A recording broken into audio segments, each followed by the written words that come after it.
வணக்கம். மாற்றத்திற்கான ஊடகப் பணியின் அடையாளமான மக்கள் மேடையில் இன்றைய விவாத பொருள் சுங்க கட்டண விவகாரத்தை மையமாக வைத்து நாடு முழுவதும் ஏறத்தாழ 90 லட்சம் லாரிகள் வேலை நிறுத்தத்தில் ஈடுபட்டுள்ளன.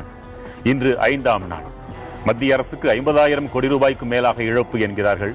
மாநில அரசுக்கும் சில ஆயிரம் கோடி ரூபாய் இழப்பு என்கிறார்கள். லாரி உரிமையாளர்களுக்கோ இதுவரை 7,500 கோடி ரூபாய் வருமான இழப்பு என்கிறார்கள்.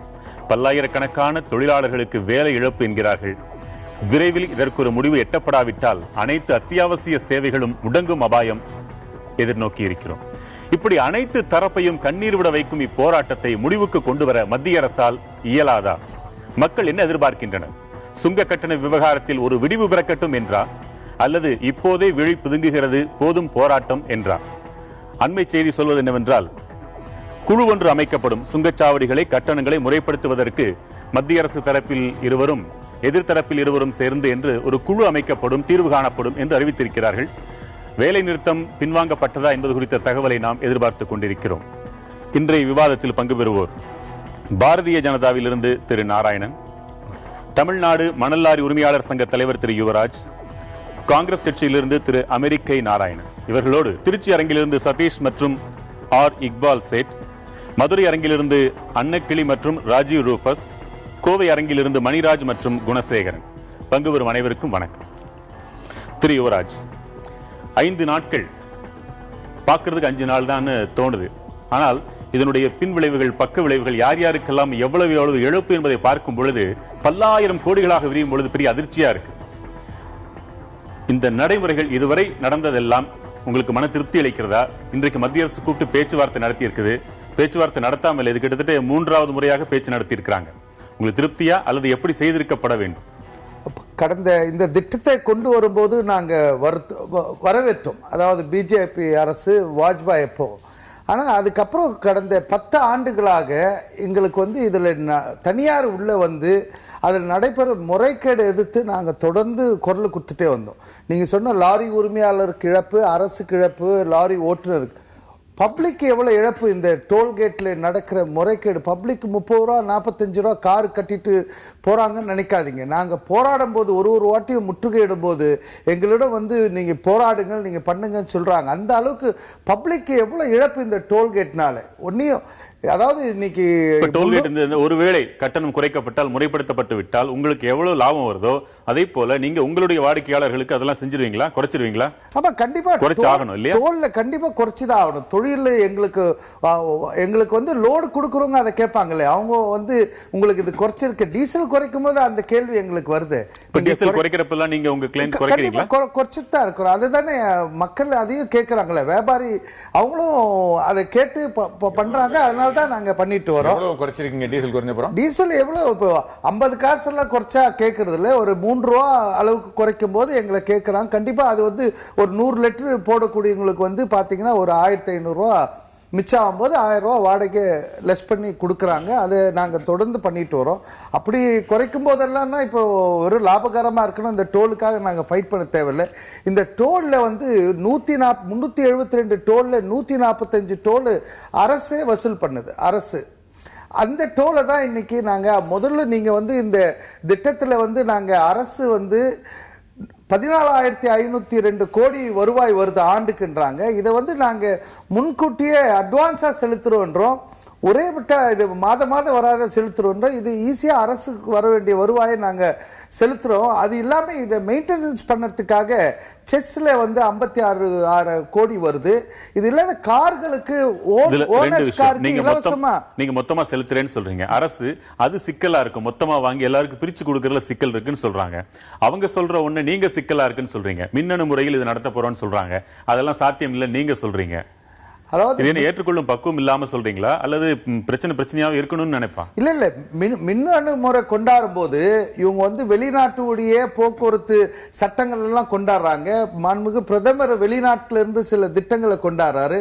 ஏன் வெளிநாட்டுல இந்த டோலை எப்படி டிரான்ஸ்பரன்சியா பண்றாங்க, எவ்வளவு காஸ்ட் இந்த டோல், ஒரு டோல்ல கூட இல்லை, எவ்வளவு காஸ்ட், எவ்வளவு நாள் இது நடக்கும், எவ்வளவு வாகனங்கள் கடந்து சென்றா இது மைனஸ் ஆகும், அப்படியே ஒரு வாகனம் கிராஸ் ஆகும்போது மைனஸ் ஆயிட்டே வந்து ஒரு நாள் அது ஜீரோ காட்டும். அந்த முறை ஏன் இவங்க கொண்டாடல? இந்த முறையில பணம் கட்டுன்றாங்க. அது எதுக்குன்னா கான்ட்ராக்டர்ஸ்க்கு ஈஸியா இருக்கும், பணம் எண்ணி அவன் எடுத்து போய் பேங்க்ல கட்டதை விட நேரடியா அவங்களுக்கு வந்துடும். அதுக்காக தான் அதை அறிமுகப்படுத்துறாங்களே கண்டி, விலை குறைச்சி அறிமுகப்படுத்தினா நாங்க ஏத்துக்க தயாரா. உங்களுக்கு இதுல திருப்தினா நீங்க கேட்ட கோரிக்கைகள் முழுமையாக நிறைவேற்றப்பட்டால் தான் உங்களுக்கு திருப்தி. வேலை நிறுத்தத்தில் இந்த சுங்க கட்டணத்தை பொறுத்த வரையிலே நாம் சற்று பின்னோக்கி சென்று பார்த்தால்தான் இது எப்படிப்பட்ட நிலையில் இருக்கிறது என்பது நமக்கு புரியும், தெரியும்.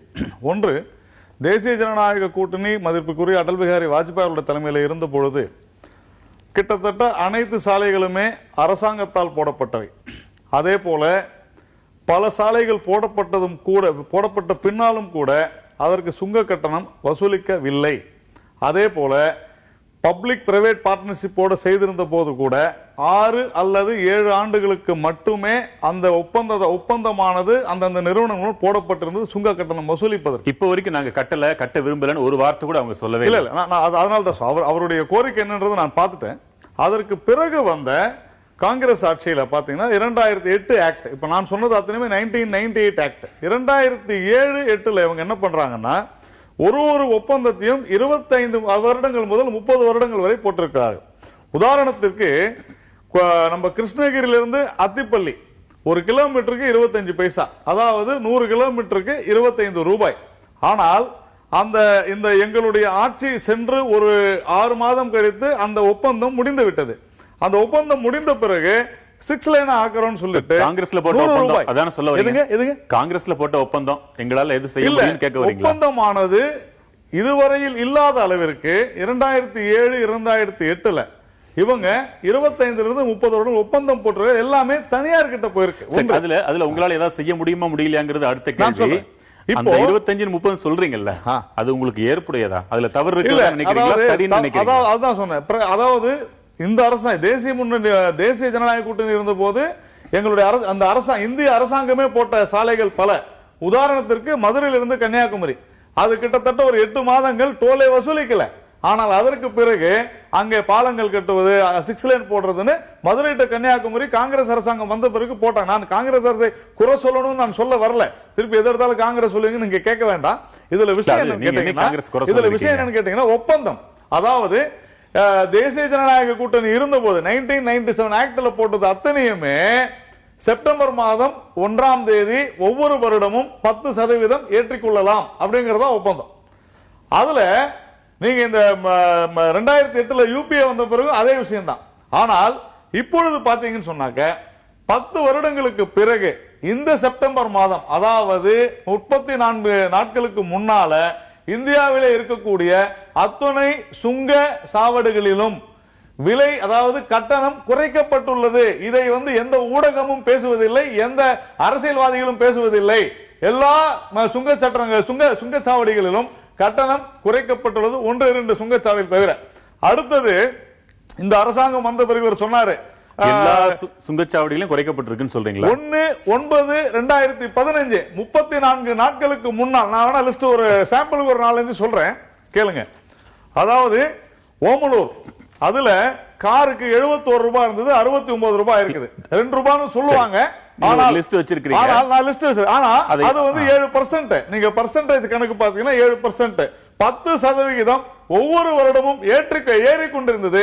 இந்த ஆட்சியில குறைந்திருக்குது. ஒன்று. இரண்டாவது, அவசியமே இல்லையே. ஒரு நிமிஷம், உங்களுக்கு இந்த தகவல் நான் முடிச்சிடறேன். அவர் இல்லன்னு சொன்னாலும் நீங்க தாராளமா வெப்சைட்ல போய் பாருங்க. அறிவிச்ச உடனே வேலை நிறுத்தம் இப்பதான் தவறா சொல்றாரு. அப்ப இத நிதின் கட்கரியே எவ்வளவு தடவை சொல்லியிருப்பாரு இதுக்குள்ள? நான் சொல்றேங்க இல்லைங்க. அதாவது இவர் சொன்ன அந்த 130 சுங்கச்சாவடியில ஆல்ரெடி 1/4/2015 இருந்து 62 சுங்கச்சாவடிகளில் வசூல் செய்வது நிறுத்தப்பட்டுள்ளது. இல்லன்னு சொல்லுங்க. அவரை இங்க 62, தமிழ்நாட்டுல 2, தமிழ்நாட்டுல கரூர், கோயம்புத்தூர் கிடையாது. அதாவது அத பாத நேஷனல் ஹைவே இது வரைக்கும் வசூல் 10 ரூபாய் வச்சுங்க. எத்தனை லட்சம் வண்டி? அந்த மூடப்பட்ட 2 சுங்கச்சாவடிகள் ஏற்கனவே செயலிழந்தது. நீங்க தமிழ்நாட்டில் மட்டும் பேசுறீங்க. நான் சொல்வது அகில இந்திய அளவில் அவுட் ஆஃப் 425 62 சுங்கச்சாவடிகள் மூடப்பட்டுள்ளன. ஒன்று. இரண்டாவது, பல இடங்களில் இவர் சொல்ற முறைகேடுன்னு சொல்றாரு இல்லையா, எங்கெல்லாம் முறைகேடு நடந்ததோ புகார் வந்ததோ இந்த அரசாங்கம் உடனடியாக தலையிட்டு அந்த சுங்கச்சாவடிகளை இழுத்து மூடி இருக்கிறது. பல சுங்கச்சாவடிகளுக்கு நடந்த முறைகேட்டுகளுக்கு டெல்லி உயர்நீதிமன்றம், கர்நாடக உயர்நீதிமன்றம் தலையிட்டு அரசாங்கம் சொல்லி அந்த சாவடிகளை மூடி இருக்கிறது. இவங்க என்ன சொன்னாலும் கேட்கிற அரசாங்கம் தான் பெருக்குன்னு சொல்றீங்க. மகிழ்ச்சி. உங்க கருத்து என்ன திரு அமெரிக்க நாராயணன்? நல்லா அழகா பேசுறாரு.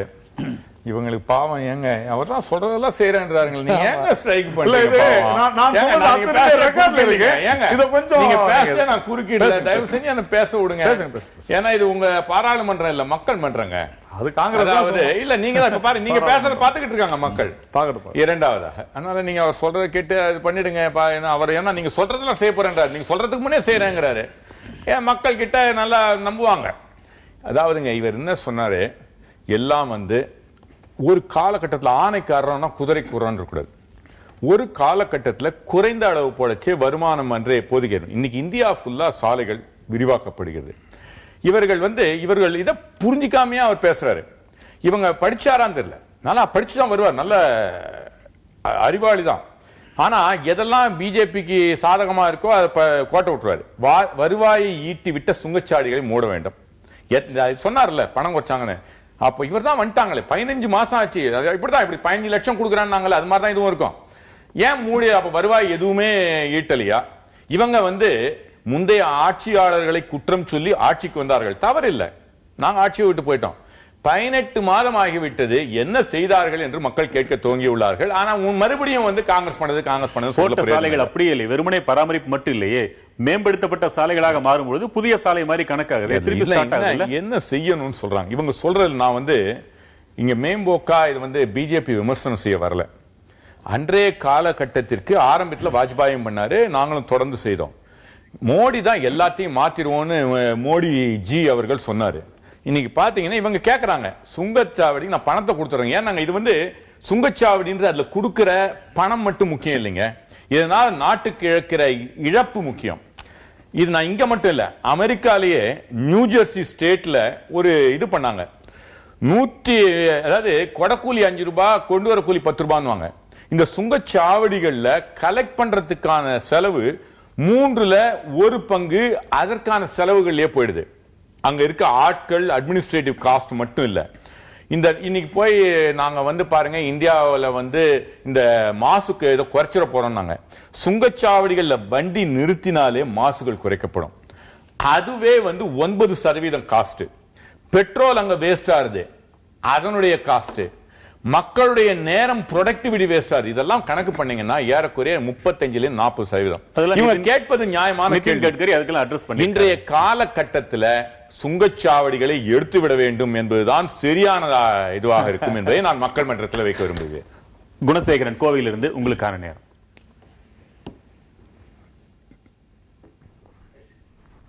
சார், நான் குணசேகர் சார், கோயம்புத்தூர் பேசுறேன். விரைவா பேசுங்க. நான் டிரைவராக இருக்கேன், 20 வருஷம் டிரைவராக இருக்கு சார். சொல்லுங்க. எங்களுக்கு இந்த சுங்க சாவடி இருக்குது, செக் போஸ்ட், இதெல்லாம் பிரச்சனைனால வாடகை ரொம்ப கம்மியாக கிடைக்கிறாங்க. அதனால எங்களுக்கு பேட்டை கம்மியாக கிடைக்குதுங்க. டீசல் விலை கம்மியாகிக்குன்னு சொல்றாங்க, ஆயில் விலை அதுக்கு மேலே ஜாஸ்தி ஆகுதுங்க. அது யாரும் கண்டுக்கிற இடங்க. டயர் விலை ஜாஸ்தி இதெல்லாம் ஓனர் என்ன சொல்றாரு, நான் எனக்கு என்ன இருக்குது வருமானம், அதில் வரதானே உனக்கு கொடுக்க முடியும் அப்படிங்கிறாருங்க. பல இடங்கள்ல சுங்க கட்டணம் குறைக்கப்பட்டிருக்குன்னு சொல்றாரு திரு பாரதிய ஜனதாவின் நாராயணன். நீங்க அப்படி குறைச்சுதான் கட்டிட்டு இருக்கீங்களா? ஆமா சார். இல்ல சார், குறைக்கப்பட்டதாவே தெரியல சார் இது வரைக்கும்.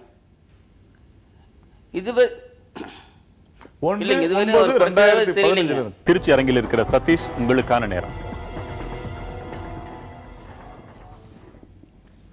வணக்கம். நான் பிஜேபி நாராயணன் அவர்களிடமும் கேளுங்க, காங்கிரஸ் நாராயணன் கேள்வி கேட்கிறேன். நீங்க காங்கிரஸ் ஆட்சியில தான் 20 ஆண்டுகளாக, 15 ஆண்டுகளாக, கூடுதலாக 25 ஆண்டுகளாக ஒப்பந்தம் போட்டீங்க. இப்ப நீங்க பிஜேபியை குற்றம் சொல்றீங்க. ஆனா பிஜேபி நாராயணன் சார் என்ன சொல்றாரு அப்படின்னா, மக்களுடைய குறைகளை கேட்கிற அரசு அப்படிங்கிறீங்க. 4 நாட்கள் கழிச்சு தான் உங்களுடைய காதுக்கே எட்டுகிறதா? நீங்கள் காங்கிரஸ் ஆட்சியை நீங்க வாய் மூடி மௌன சாமியார் என்று மன்மோகன் சிங்கை குற்றம் சாட்டுறீங்க. பிஜேபி ஒரு 4 நாட்களாக அத்தியாவசிய பொருட்கள் தேங்கி கிடக்கிறது. விவசாய பொருட்கள் தேங்கி கிடக்கிறது. இதுல சுங்க வரி வேற ரொம்ப உச்சத்துக்கு போயிருச்சு. பக்கத்து ஊருக்கு போக முடியல. ஒரு அக்காவுடைய ஊருக்கோ அல்லது மாமாவுடைய ஊருக்கோ அல்லது நண்பருடைய ஊருக்கோ திருவிழாவுக்கு போக முடியல. பக்கத்து ஊருக்கு அதுக்கு வரி கட்ட வேண்டியிருக்கு. ஒரு காது குத்து கல்யாணம்னு போக முடியல, வரி கட்ட வேண்டியிருக்கு. ஒரு இளவு வீட்டுக்கு போக முடியல மக்கள், சாதாரண மக்கள். இப்படி விலைவாசிய டோல்கேட்ல நீங்க ஏத்துறீங்க. இப்படி இதை மீறி நாங்கள் போராட்டம் செய்தால் நீங்க 4 நாட்கள் 5 நாட்கள் கழித்து தான் உங்கள் செவிகளுக்கே நீங்கள் யாருக்காக மௌனம் மௌனம் சாதிக்கிறீர்கள்? அவர்களுக்காக செவி சாதிக்கிறீர்கள் என்று சொன்னால் பாராளுமன்றத்தில் இருக்கீங்க, பாராளுமன்றத்தை தனியாருக்கு ஒப்படைத்து விட்டு செல்வீர்களா? அதாவது சதீஷ் திருச்சி பேசினாரு, ஏழு வீட்டுக்கு போக முடியல, கல்யாண வீட்டுக்கு போக முடியல, மாமா வீட்டுக்கு போக முடியல, நீங்க தாராளமா பஸ்ல போலாம். யாரு போக வேணாம்னு சொன்னாங்க? உங்களுடைய வாகனத்தை நீங்க எடுத்து செல்லும் போதுதான் இந்த பிரச்சனை வருகிறது. ஒரு நிமிஷம் இருங்க, அவசரப்படாதீங்க. அதே போல சார், 1 லட்சம் 2 லட்சத்துக்கு கார் கொடுக்கறேன்னு சொல்லி பெருமையா பேசி கொடுத்துட்டு அதுக்கு கட்டணம் கூட கொடுக்க முடியாத அளவுக்கு இருப்பவர்களை சிரமப்படுத்துறீங்களா? இந்த டோல் பிளாசா அப்படிங்கிறது இது சாதாரணமா இருக்கிற ரோட் டாக்ஸ் மாதிரியோ இது மாதிரி கிடையாது. இது தேசிய நெடுஞ்சாலை. நாம எப்படி ட்ரெயின்ல போகும்பொழுது ஏசி கொடுத்து போறோமோ, ஃபர்ஸ்ட் கிளாஸ்ல போறோமோ, அது போலதான் நேஷனல் ஹைவேன்றதை நாம உணரணும். இது இங்க மட்டும் இல்ல, உலகம் முழுவதும் இந்த டோல் பிளாசா இருக்கு. உதாரணத்திற்கு நெல்லூர்ல இருந்து இங்க, அதாவது நம்ம சதீஷ் ஒரு விஷயம் புரிஞ்சுக்கணும், நெல்லூர்ல இருந்து சென்னைக்கு காய்கறி எடுத்துட்டு வரதுக்கு 6 மணி நேரம் ஆகும் முன்னெல்லாம். இப்ப 2 மணி நேரத்துல கொண்டு வராங்க. அதிக அளவுல நமக்கு காய்கறி வரத்து இருக்கு. அதற்கு காரணம் இந்த சாலைகள் தான் என்பதை நாம் உணர வேண்டும். முதல்ல லாரி ஓட்டுநர்கள் இந்த லாரி உரிமையாளர்கள் கட்டண குறைப்பு பத்தி பேசவே இல்லை. இந்த ஸ்ட்ரைக்கே கட்டணத்தை குறைக்கணும்ன்றதுக்காக இல்ல. சரி, அப்ப இந்த விவாதத்தில் அதை எடுத்துருவோம். இல்ல, அதுதான் மற்ற விஷயங்கள் இல்ல. அவர் கேட்ட கேள்விக்கு நீங்க 4 நாள் இப்பதான் தெரியுதான்னு கேக்குறாங்க. கிட்டத்தட்ட 5 நாட்களுக்கு முன்னாலேயே திரு நிதின் கட்காரி அவர்கள், அமைச்சர் அவர்கள், நீங்கள் இந்த வேலை நிறுத்தத்தில் ஈடுபட வேண்டாம், நாம் அனைவரும் உட்கார்ந்து பேசுவோம், நீங்கள் ஆலோசனைகளை சொல்லுங்கள். நான் முதல்லயே சொன்னது போல இந்த அரசாங்கம் வந்த பிறகு பல சுங்கச்சாவடிகளை மூடி இருக்கிறது. இன்னும் கூட 72 சுங்கச்சாவடிகள் அடையாளம் காணப்பட்டு 3000 கோடி அரசு அந்த ஒப்பந்ததாரர்களுக்கு காம்பன்சேஷனா கொடுப்பதற்காக எதுல அமைச்சரவையில முடிவு செய்திருக்கிறது. எதனால அந்த சுங்கச்சாவடியில மூடுறாங்க? எதுங்க எதனால மூடுறாங்க? அதாவது இந்த 132 சொன்ன இல்லையா, ஏற்கனவே 62 மூடிட்டாங்க. மீதி உள்ளது 100 கோடி ரூபாய்க்கு கீழே உள்ள திட்டங்கள். அது அத்தனையுமே க்ளோஸ் பண்ணனும் சொல்லி 80 கோடி ரூபாயில போட்டது அந்த பர்னூரா? எதுங்க பர்னூர்? இல்ல நீங்க ஒரு விஷயம் 2800 கோடி ரூபாய் வசூல் ஆயிடுச்சுன்னு சொல்றாங்க. நீங்க பேசுங்க, அவர் பேசக்கூடாது. அந்த பர்னூர் சுங்கச்சாவடி வெறும் 80 கோடி ரூபாய் முதலீட்டுல செய்யப்பட்டது. இன்றைக்கு 2800 கோடி ரூபாய் இந்த 10 ஆண்டுகள் வசூல் ஆயிடுச்சு. அங்க மெயின்டெனன்ஸ் இருக்கு, அதுதான் விஷயமே. இங்க பாருங்க, அதுதான் நான் சொல்றேன். இல்ல அப்படி சொல்லாதீங்க. அதனுடைய கட்டணம் என்னன்றத பாருங்க. அதுதான் நான் சொல்றேன். ஒப்பந்தம் அவங்க போட்ட திட்டம், அது தனியாருடைய ஒப்பந்தம். இப்போ ஒரு ஹவுசிங் லோன் நீங்க பாருங்கன்னு சொன்னீங்களே, நீங்க பாருங்க. ஒரு ஹவுசிங் லோன் எடுக்கிறோம் 30 லட்சம் ரூபாய். 15 வருஷம் கழிச்சு அது திருப்பி கொடுக்கும் போது நம்ம 55 லட்சம் ரூபாய் கொடுக்கிறோம்.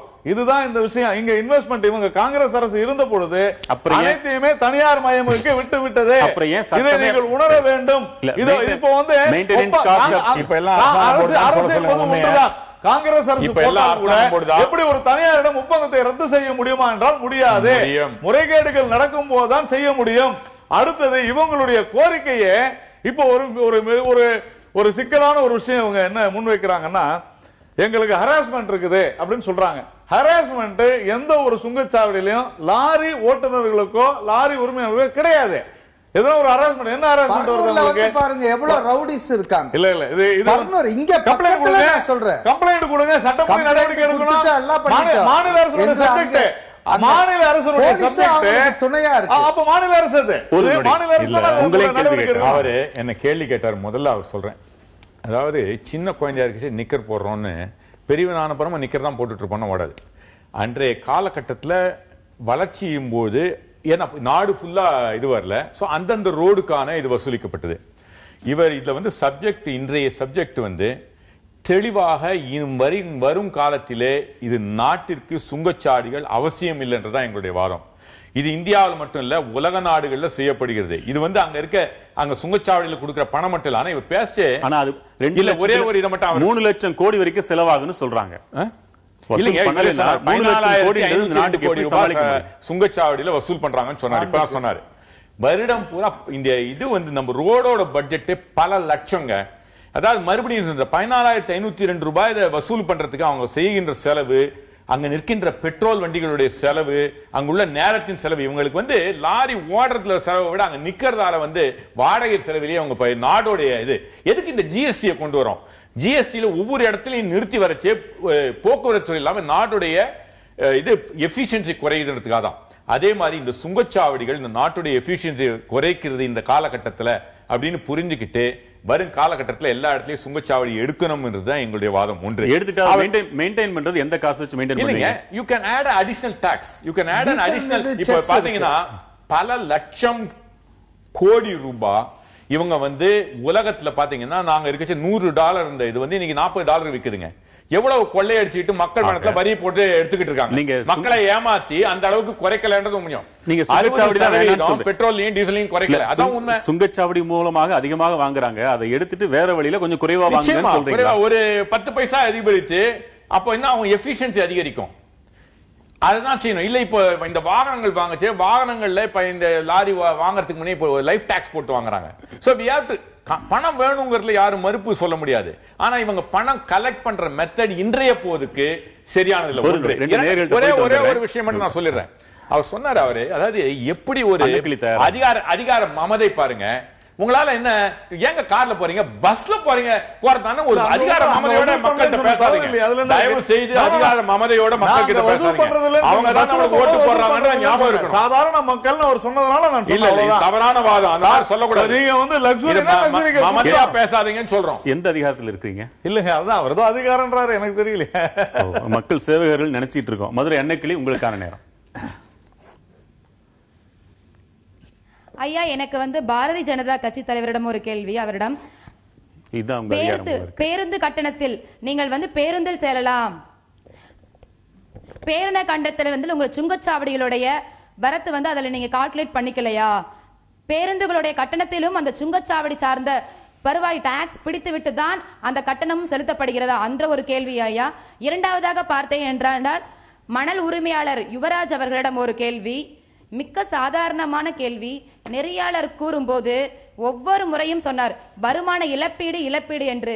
ஆனா அதே இடத்தில் மூட்டை தூக்கும் தொழிலாளிக்கும் லாரி ஓட்டும் ஓட்டுநருக்கும் என்ன வருமானம் இருக்கிறது? இழப்பீடே இல்லை. இழப்பீடு என்பதை பேசும்போது வருமானம் இல்லை. அதை ஒண்ணு அவங்க யோசிக்கணும். பண்டிகைகளை ஒட்டி இப்படி செய்வது மக்களை துயரத்தில் ஆழ்த்துவது. மூன்றாவதாக கேள்வி என்னன்னு பாத்தீங்கன்னா, பாரதிய ஜனதா கட்சி அவரிடம் ஏற்கனவே இந்த ஆட்சி முதலீட்டர்களுக்கான ஆட்சி என்று சொல்கிறார்கள். ஆகையால் இந்த 5 நாட்களாக தாமதம் கடத்துவது நீங்கள் ஆன்லைன் வர்த்தகத்தை ஊக்குவிக்கிறீர்களா, அப்படின்னா மறைமுகமாக ஊக்குவிக்கிறீர்களா என்ற ஒரு கேள்வி மட்டும்தான். பதில கேட்கலாம், முதல்ல வேற ஒன்றும் இல்லை. அதாவது பண்டிகை காலம் வருது, இந்த நேரத்தில் நீங்க வேலை நிறுத்தம். எங்களோட அரசுக்கு தான் இதுல நிறைய அக்கறை இருக்கணும். மக்கள் மீது எங்களுடைய கோரிக்கை, அரசு செய்யக்கூடிய தவறுகளை தட்டி கேட்கறதுக்கு எங்களுக்கு இந்த வேலை நிறுத்தம் இது மாதிரி தான். இப்போ டோல்ல நடக்கக்கூடிய முறைகேடு நிறைய. மக்கள் உங்களுக்கு ஒத்துழைக்கிறாங்கன்னு நினைக்கிறீங்களா? மக்கள் ஒத்துழைக்கிறாங்க. சிரமத்தை அவங்க பொருட்படுத்தலையா? மக்கள் இது கண்டிப்பா இது மக்கள் இந்த டோல்கேட் பிரச்சனை. இன்னைக்கு தினமணியில ஒரு வாசகம் போட்டிருக்காங்க, இவங்க சுயநலம் இல்லாம மக்களுக்காகவும் இது பொது நலமும் இதுல கலந்து இருக்குன்னு போட்டிருக்காங்க. அதனால இந்த டோல் டேங்கர் லாரிகளும் நாளைக்கு ஆதரவு தெரிவிச்சாலும் தெரிவிக்கலாம் சொல்லப்படுது. இன்னும் மிக மிக அத்தியாவசியமான பொருட்கள் எல்லாம் கூட நிறுத்தப்படலாம். அவங்களையும் சேர்த்து 100% வேலை நிறுத்தம் கூட எதிர்பார்க்கிறீங்க. அது மக்களை ஒரு பொறுமை என்பதை கடந்து ஒரு கொடுமைப்படுத்துற லெவலுக்கு போயிடும். இருந்தாலும் அதை நீங்க ஒரு போராட்ட வடிவமா பார்க்க போறீங்க இல்ல? அந்த வாகனங்கள் ஓட்டுவர்களும் இப்ப கடலூர் வரைக்கும் பெட்ரோல் டீசல் எடுத்து அவங்களும் டோல்ல பாதிக்கப்படுறாங்க. அவங்க சொன்னாங்க நாங்க இதுக்கெல்லாம் விலக்கு கொடுத்திருந்தோம் முதல்ல. இப்ப அவங்களே அந்த அமைப்பே எங்களிடம் நாங்க இது இன்று பேச்சுவார்த்தை தோல்வி அடைந்தா நாங்க கலந்து போகணும் அவங்களே தான் முன் பேட்டி கொடுக்கறாங்க. அவங்களும் இதுல பாதிக்கப்படுறாங்க நிறைய. அவங்களுக்கு விலக்கு அப்படி என்று இருந்திருந்தா அவங்க கண்டிப்பா எங்க கூட சப்போர்ட் வர மாட்டாங்க. உங்களையும் சில நிர்வாகிகள் மாநில அரசு ஒரு குழு போட்டுருச்சு, அதனால நாங்க இதுல பங்கு பெற விரும்பல. பால் முகவர்கள் சங்கம் கூட இதற்குரிய பாதுகாப்போடு செல்வதற்கு மாநில அரசு கேட்டுட்டு இருக்காங்க. மாநில அரசு இதுல எந்த நடவடிக்கை, ஏன்னா மதுரவாயிலிருந்து ஹார்பருக்கு போகக்கூடிய அந்த பறக்கும் திட்டத்தை மாநில அரசு நிறுத்துச்சு. இவ்வளவு தைரியமா நிறுத்தக்கூடிய அரசு ஏன் இந்த சுங்க சாவடிகள்ல முறை இல்லாம ரோடு போடாம 7 ஆண்டோ 10 ஆண்டோ எந்த ஒரு வேலை செய்யாம வசூல் பண்றாங்க? ஏன் மாநில அரசு இதை தடுக்கக்கூடாது? இப்போ ஒரு திட்டத்தை நீங்க தடுக்கிறீங்க. மன்மோகன் சிங் துவக்கின திட்டத்தையே நீங்க தடுக்கக்கூடிய இந்த அரசு மக்களுக்கு பாதிக்குதுன்னு, இதுவும் மக்களை மாநில அரசின் சுங்கச்சாவடிகள் பற்றி உங்க கருத்து என்ன?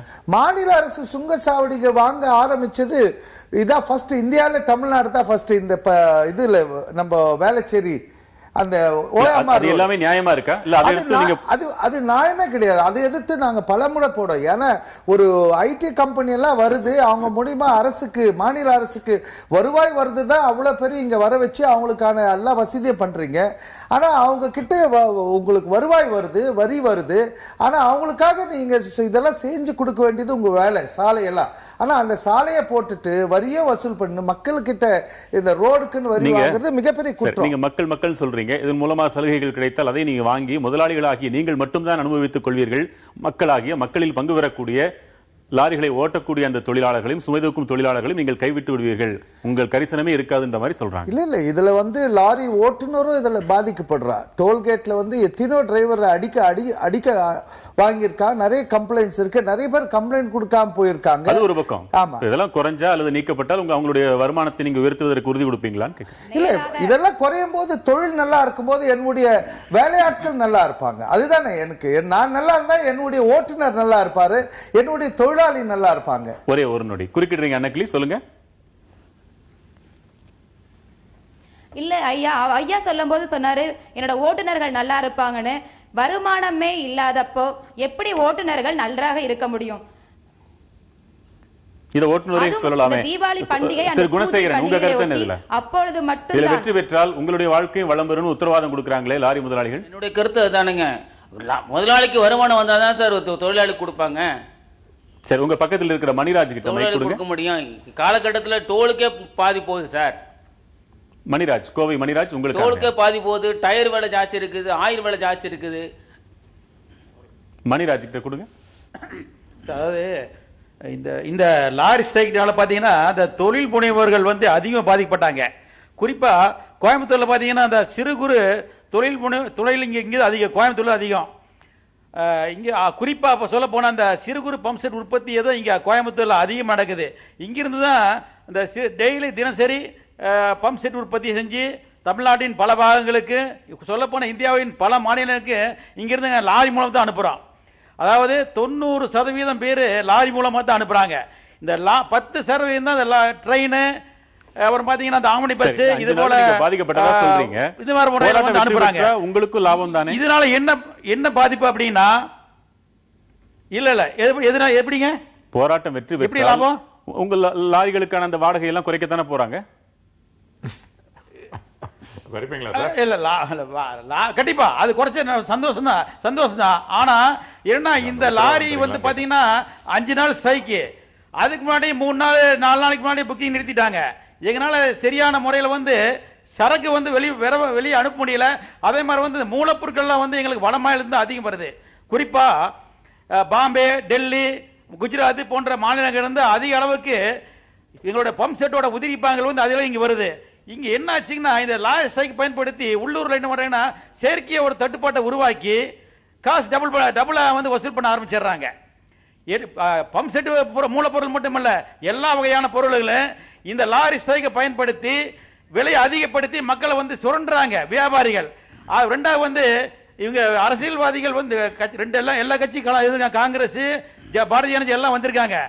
அரசியல்வாதிகள் நல்ல பயிற்சி பெற்று பேசுறாங்களே தவிர நடைமுறையில் அப்படி கிடையாது. எல்லாம் தொடர்ந்து பேசலாம். மணிராஜ், உங்கள் அனைவருக்கும் மக்களுக்கும் சேர்த்து இந்த நொடியில் வந்திருக்கக்கூடிய செய்தி, வேலை நிறுத்தம் திரும்ப பெறப்பட்டுள்ளது என்பது குறித்து நாம் தொடர்ந்து பேசலாம். ஆர் இக்பால் சேட், திருச்சி அரங்கில் இருக்கிறீங்க, உங்களுக்கான நேரம். வணக்கம் சார். இப்போ முதல்ல மாதிரி வாடகை பிரச்சனைன்றது இப்போ ஜாஸ்தி ஆகிட்டு இருக்கு. முதல்ல சண்டிகர்லேருந்து ஆப்பிள் வரதா இருந்தால் 70,000 80,000 வாடகை வந்துட்டு இருந்துச்சு. இப்போ பார்த்தீங்கன்னா 1 லட்சம் 1.5 லட்சம் ஒரு பெட்டிக்கு பார்த்தீங்கன்னா முதல்ல 70 ரூபா 80 ரூபா வாடகை அந்த மாதிரி பிரச்சனைகள் இருந்துச்சு. இப்போ பார்த்தீங்கன்னா ஒரு பெட்டிக்கு 220 ரூபா 240 ரூபா. இது என்ன காரணம் அப்படின்னு சொல்லிட்டு நாங்கள் லாரி டிரைவர்கிட்ட இந்த மாதிரி கேட்கும்போது அவங்க என்ன சொல்கிறாங்க அப்படின்னா, இது டோல் பூத்து எங்களுக்கு ஒரு வண்டி கிட்டத்தட்ட ஒரு 22,000லேருந்து 32,000 வரைக்கும் ஆகுது. இதனாலேயே நாங்கள் உங்களுக்கு வாடகை எங்களுக்கு ஜாஸ்தி ஆகுது.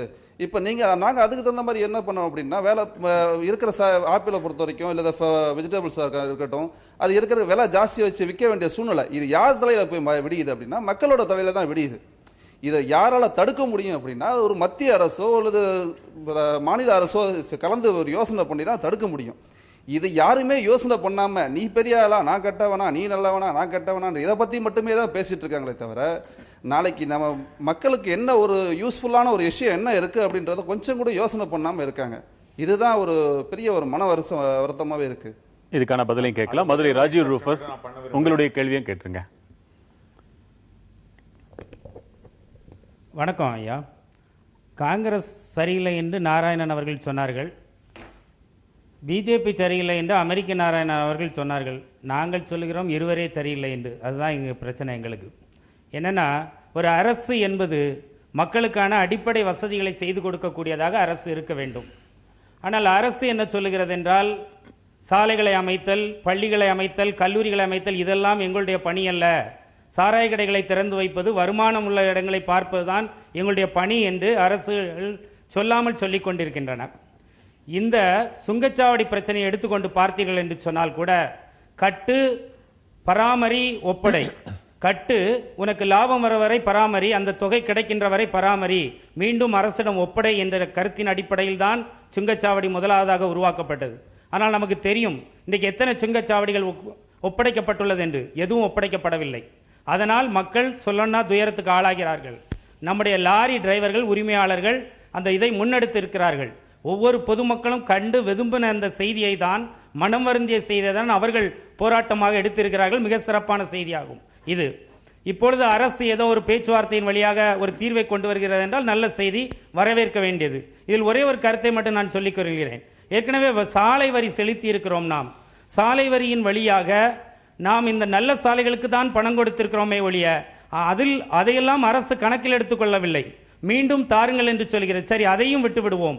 அதிலாவது அவர்கள் ஒரு நேர்மையான கொள்கையை கடைபிடித்து இந்த சாலை அமைப்பதற்கான தொகை கிடைக்கின்ற வரையில் நீங்கள் செலுத்த வேண்டும், கொடுத்து முடித்த பிறகு அந்த தொகை வந்த பிறகு நீங்கள் செலுத்த தேவையில்லை என்று ஒரு நிலை வைத்திருக்கிறார் என்று சொன்னால் அதுவும் அங்கு கிடையாது. ஒன்று. மற்றொன்று, நம்முடைய ஐயா நாராயணன் அவர்கள் சொன்னார்கள், நீங்கள் எல்லாம் காரில் ஏன் போகிறீர்கள், பேருந்தில் போக வேண்டியதானே என்று. நல்ல வேளை விட்டால் அவர் சொல்லியிருப்பார், நடந்தே இனிமேல் ஒவ்வொரு இடத்திற்கும் நீங்கள் எல்லாம் போக வேண்டும் என்று. ஒரு குப்பனும் சுப்பனும் மிக அருகில் இருப்பார்கள். 2 கிலோமீட்டர் தான் இருக்கும் அவங்க ஊருக்குள்ள. காலங்காலமாக ஆண்டு கணக்காக நாங்கள் இதே சாலையில் நடந்து கொண்டு இருக்கிறோம். ஆனால் அந்த சாலையில் இன்றைக்கு டோல் பிரிட்ஜ் என்ற ஒரு அமைப்பினை ஏற்படுத்தி அதில் நீங்கள் பணம் வாங்குவதை நாம் ஏற்றுக்கொள்ள முடியாது. இதனால் தான் மொத்தமாக நாம் சொல்கிறோம், இந்த அரசுகள் மக்கள் நலன் அரசாக இல்லாமல் தனியார்களின் ஒரே ஒரு நிமிடம் தனியார்களின் நல அரசாக இது இயங்கிக் கொண்டிருக்கின்றன. காங்கிரஸாக இருக்கட்டும், பிஜேபியாக பதில் கேட்கலாம். அதுதான் நான் சொன்னதை ஐயா, நான் சொன்னதை நீங்கள் திரித்து பேசி இருக்கிறீர்கள். நான் சொன்னது அவர் சாதாரண மக்கள் போக முடியவில்லை என்று சொன்னார். அதனால் தான் சொன்னேன் பேருந்தில் செல்வதற்கு கட்டணம் இல்லை என்று. ஒன்று. இரண்டாவது, நான் ஏதோ நடந்து போங்கன்னு சொன்ன மாதிரிலாம் அந்த மாதிரிலாம் நீங்க சொல்லக்கூடாது. ஏனென்று சொன்னால் பேருந்து கட்டணத்துல சுங்க கட்டணம் அடங்கி இருக்குன்னு அப்படியே சொன்னாங்க. இப்போ இதுல சார் சொன்னாரு, இந்தியாவிலேயே நம்ம யுவராஜ் சொன்னாரு, இந்தியாவிலேயே தமிழகத்துல தான் இது போல ஸ்டேட் கவர்மெண்ட் போட்டிருக்குன்னு. காங்கிரஸ் அரசாங்கம் மகாராஷ்டிராவில் பல சாலைகளை போட்டு சுங்கம் வசூல் செய்து, இந்த பிஜேபி அரசாங்கம் வந்தவுடன் அனைத்து சுங்கச்சாவடிகளும் மூடி இருக்கிறது மாநில அரசாங்கம். நான் சொல்லுது இப்ப சமீபத்தில். ஒன்று. ஐயா இக்பால் சொன்னாரு 2 கிலோமீட்டர் 3 கிலோமீட்டருக்கெல்லாம் கூட காசு கொடுத்து போக இருக்குதுன்னு. தயவு செஞ்சு பாருங்க, அந்தந்த டிஸ்ட்ரிக்டினுடைய ஆர்டிஓல ரெஜிஸ்டர் ஆன வண்டிகளுக்கெல்லாம் சுங்க கட்டணம் மிகவும் குறைவாகத்தான் இருக்கிறது. அது சம்பந்தமான விவரங்கள் வேண்டுமானால் நான் தயாரா இருக்க 50 ரூபாய் இருக்கிற இடத்துல இது போன்ற அதாவது 2 கிலோமீட்டர் சொன்னார் பாத்தீங்களா, இது ஒரு காலத்துல இல்ல தவறானது. நான் ரெடியா வச்சிருக்கேன், நான் ஏத்துக்கிறேன் சார்.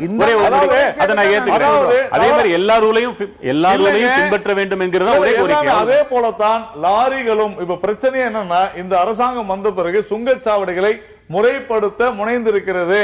இப்ப சொன்னாங்க எல்லா இடத்துலயும் நின்றுட்டு போக முடியாது, அதனால தான் ஃபாஸ்டாக்னு ஒரு விஷயத்தை கொண்டு வந்திருக்காங்க. இன்னைக்கு டெல்லி டு மும்பை பாத்தீங்கன்னா ஃபாஸ்டாக் எங்கேயுமே நிறுத்த தேவையில்லை.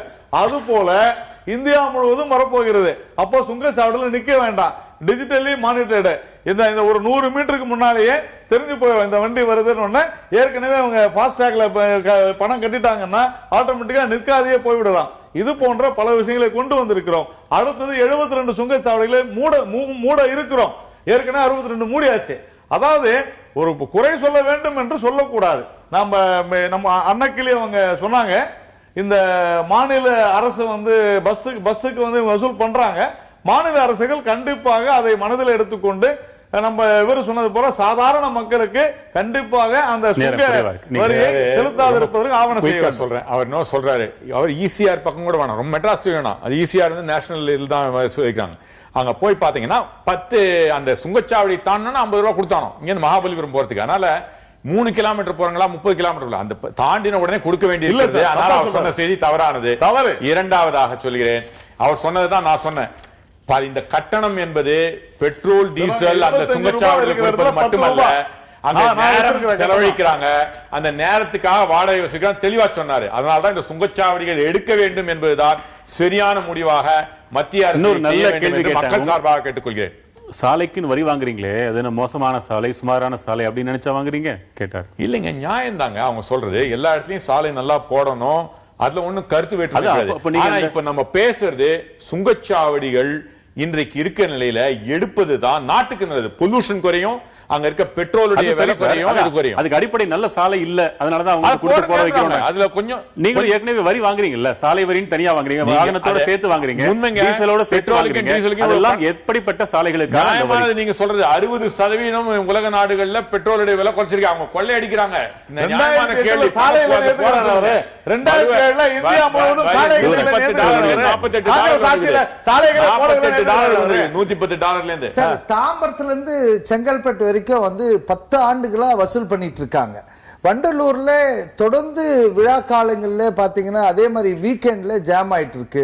வண்டலூர் ஜூ ஆண்டே ஒரு நாளைக்கு 1000 பேர் கிராஸ் பண்றாங்க. அதே மாதிரி SRM காலேஜ் ஆண்டே மாணவர்கள் 3000 மாணவர்கள் அந்த ஹைவேல ஒரு பணம் வசூல் பண்ற ஒரு டோல் ஒன்னும் இல்ல. ஒரு டாய்லெட் எங்கன்னா டாய்லெட் கான்ட்ராக்ட் எடுக்கிறவங்க கூட ஒரு 2 ரூபாய் 5 ரூபாய் வசூல் பண்ற கூட உட்காந்து கிளீன் பண்ணி தண்ணி ஊத்துறான் சார். ஆனா இந்த வெறும் பணம் வசூல் ஒண்டி தான் அதான் கொள்ள சொல்றேன். இந்த ரோடுக்கு நான் மாண்புக்கு ராதாகிருஷ்ணன் அழைச்சிருக்கேன். இன்னைக்கு அவர் கொடுத்த கடிதமே என்னன்னா, உங்களை வந்து 10 ஆண்டுக்கு ரோடு போட்டாங்களா காட்டுங்க, இல்ல குறைஞ்சது 5 ஆண்டு காட்டுங்க, இல்லன்னா நீங்க ஆட்சிக்கு வந்திருந்தாவது ரோடு போட்டாங்களா, எங்கன்னா போட்டா மாதிரியாவது இருக்கா, எதுக்காக வசூல் பண்றாங்க நீங்க வந்து பார்வையிடணும். ஒண்ணு நீங்க இந்தியா ஃபுல்லா மந்திரியா இருக்கீங்க, உங்க அருகிலே 10 கிலோமீட்டர் உங்க ஆபீஸ்ல இருந்து வந்து பாருங்க அப்படின்னு நான் கூப்பிட்டு முழுவதும் ஏற்றுக்கொள்ளப்பட்டு நடைமுறைப்படுத்தப்பட்டு விட்டால் இந்த ஆட்சியை நீங்க பாராட்ட தகுந்தவங்களாகிறீங்களா? ஆமா, இவங்க தேர்தல் வாக்குறுதியில் அதானே சொன்னாங்க, அது நிறைவேற்றல. இந்த 15 ஆண்டுல மக்கள் அதான் எதிர்பார்க்கறாங்க. விஷயத்தை ஒரு வருஷத்துல நிறைவேற்றல. நியாயமா நீங்க பேசுறது? நாங்க சும்மா அது போல பேசுறோம். நீங்க ஒரே ஒரு வாக்குறுதி கூட சொல்லுங்க. சாலைகள் அத்தனையும் சொல்லி கொடுங்க. சாலைகள் அத்தனையும் பாலாவதுக்கு நாங்க பேச கூடாது. சொல்லி கொடுங்க. பேச்சு எதுவுமே கிடையாது. அதான் என்ன சொல்றாரு அவரு? 10 வருஷம் நீங்க மக்களை பாத்துறீங்க. 25 வருஷம் நீங்க எப்படி நீங்க என்ன பேசுறாங்க? நீங்க யாரு சொல்றது? என்ன வேணாலும் பேசலாம். இது முழுக்க தனியாருக்கு ஆதரவா தான் இந்த வேலை நிறுத்தி இவ்வளவு நாள் வலிக்கிறதுக்கு காரணமே அதுதான். ஏன்னா மிஸ்டர் நிதின் கட்கரி ஏற்கனவே கடந்த 10 ஆண்டா வந்து ஒரு டோல் கான்ட்ராக்ட்ல வியாபாரம் செய்யக்கூடாதா சார்? ஒரு விவசாயம் செய்யக்கூடாது. எதுவுமே விவசாயம் கிடைக்கும். அப்படியே இருந்தாலும் தவறு இல்லை, அதுல தவறு இல்லை. ஆனா அவரு வியாபாரம் பண்ணக்கூடாதா? வியாபாரம் என்னங்க அது? நீங்க வந்து அந்த அரசு பண்ண தவறு சொல்றீங்க. இதைத்தான் நான் சொல்றேன். லாரியில 16 டன்னுக்கு பதிலா 32 டன் பச்சை மண்ணு ஈர மண்ணு போறதுனால ரோடு வந்து ஸ்பாயில் ஆகுது.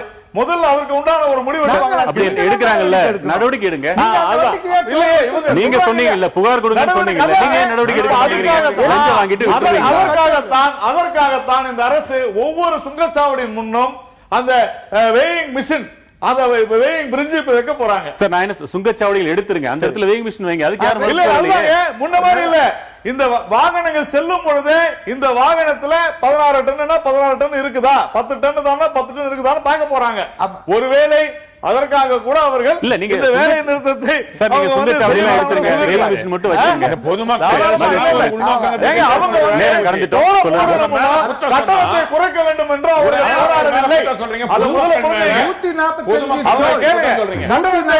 அது அரசு கிட்ட இருக்கு 145 டோல் அரசு கிட்ட இருக்கு. ஒரு நாளைக்கு பர்னூர்ல 20 லட்சம் ரூபாய் வசூல் பண்றாங்க ஒரு நாளைக்கு.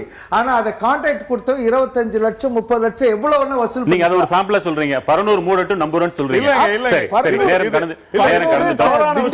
அனைத்துமே மத்திய அரசால் அந்த டோல் விஷயம் எல்லாமே கண்காணிக்கப்பட்டு மக்கள் துயரத்தை பொறுத்துக்கிட்டாங்க. இதுக்கு ஒரு நல்ல பலன் கிடைத்தே தீர வேண்டும். உங்கள் வருகைக்கு நன்றி. மற்றும் ஒரு முக்கிய தலைப்பில் மீண்டும் சந்திக்கலாம். வணக்கம்.